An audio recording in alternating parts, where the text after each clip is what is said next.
Hi everyone, I'm starting a new series on REST API implementation. In the previous series, we have discussed all the concepts of REST APIs. Now it's time to implement them. REST APIs can be written in multiple ways using different programming languages and different frameworks. For this course, we will use Java as the programming language and Spring Boot as the framework. For databases, we will use Mysql. So let's quickly go through the course content. The first step will be what is Spring Boot and why we use it.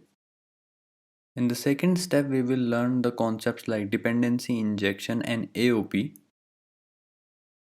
In the third step, we will explore the project architecture that we will be building in this course. Now in the fourth step, we will generate a project and we'll look into the folder structure of that project and auto-generated code. After that, we'll add a sample request in this project. Then we'll move to the fifth step in which we will add Spring Data JPA and we'll use a database that will be MySQL.